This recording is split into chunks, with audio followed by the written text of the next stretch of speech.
டேலில contra voucher use பண்ணி என்னென்ன மாதிரியான டிரான்சாக்ஷன் நம்ம ரெக்கார்ட் பண்ணலாம் அப்படிங்கிறத பத்தி பார்ப்போம். ஸோ பிசினஸ்க்கு ஏதாவது ஒரு ஃபண்ட் வந்து உள்ள வருது அப்படின்னா, அத நம்ம இன்ஃப்ளோ அப்படின்னு நம்ம சொல்றோம். பிசினஸ்ல இருந்து ஃபண்ட் வெளியில போகுது அப்படின்னா, அத நம்ம அவுட்ஃப்ளோ அப்படின்னு நம்ம சொல்றோம். இந்த ஃப்ளோ வந்து கேஷ் ஃப்ளோ ஸ்டேட்மெண்ட் மூலமா நம்ம இந்த ஃப்ளோஸ வந்து மானிட்டர் பண்ணுவோம். இப்போ ஒரு சில ஃபண்ட் டிரான்சாக்ஷன்ல நம்மளுக்கு நோ இன்ஃப்ளோ, நோ அவுட்ஃப்ளோ அப்படின்னு இருக்கும். ஆனா ஃபண்ட் ட்ரான்ஸ்ஃபர் அப்படிங்கிறது கண்டிப்பா இங்க நடந்திருக்கும். எந்தெந்த மாதிரியான ஃபண்ட் ட்ரான்ஸ்ஃபர் நம்மளுக்கு நோ இன்ஃப்ளோ, நோ அவுட்ஃப்ளோ கேட்டகரில வருது அப்படிங்கிறத பத்தி பார்க்கலாம்.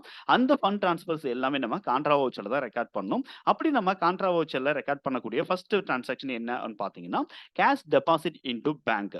நம்மளோட பிசினஸ்ல இருக்கக்கூடிய கேஷ பேங்க்ல நம்மளுடைய கரண்ட் அக்கவுண்ட்ல போய் நம்ம டெபாசிட் பண்றோம் அப்படிங்கிற பட்சத்துல, அத கேஷ் டெபாசிட் இன்டூ பேங்க் அப்படின்னு நம்ம சொல்றோம். ஸோ இத வந்து கான்ட்ரா வவுச்சர்ல தான் கண்டிப்பா ரெக்கார்ட் பண்ணணும்.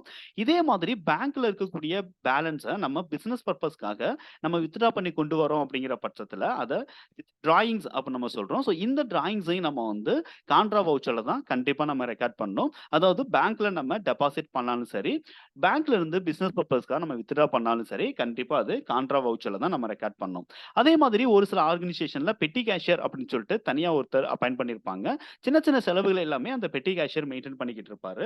அந்த பெட்டி கேஷ் சம்மந்தப்பட்ட அக்கவுண்ட்ஸ முதல்ல கேஷ் ட்ரான்ஸ்ஃபர் பண்ணும்போது, நம்ம கான்ட்ரா வவுச்சர்ல தான் நம்ம ரெக்கார்ட் பண்ணணும். அதாவது மெயின் கேஷியர், பெட்டி கேஷியருக்கு அவருடைய கேஷ எடுத்து குடுத்தாலும் சரி, அல்லது பேங்க்ல இருந்து பேலன்ஸ் அமௌண்ட் எடுத்து அந்த கேஷ பெட்டி கேஷியருக்கு எடுத்து குடுத்தாலும் சரி, ஸோ அது வந்து நம்மளுக்கு cash transfer to petty cash அப்படிங்கிற இந்த நேச்சர் ஆஃப் டிரான்சாக்ஷன பேஸ் பண்ணி நம்ம கான்ட்ரா வவுச்சர்ல தான் கண்டிப்பா ரெக்கார்ட் பண்ணணும்.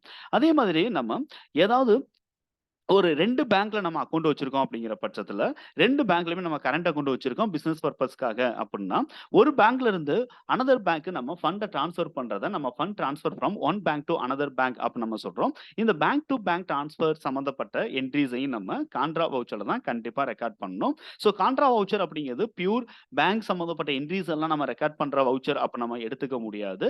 ஸோ ஒன்லி கான்ட்ரா எஃபெக்டட் டிரான்சாக்ஷன மட்டும் தான் நம்ம இந்த கான்ட்ரா வவுச்சர்ல ரெக்கார்ட் பண்ணோம் அப்படிங்கிறத நீங்க தெரிஞ்சுக்கிடுங்க.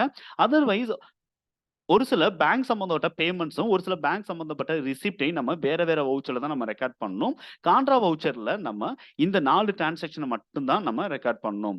இதே மாதிரியான அப்டேட் உங்களுக்கு தொடர்ந்து கிடைக்கணும் அப்படின்னா, என்னோட யூடியூப் சேனல நீங்க சப்ஸ்கிரைப் பண்ணுங்க. இந்த வீடியோ உங்களுக்கு யூஸ்ஃபுல்லா இருந்துச்சு அப்படின்னா லைக் பண்ணுங்க. தேங்க் யூ ஃபார் வாட்சிங்.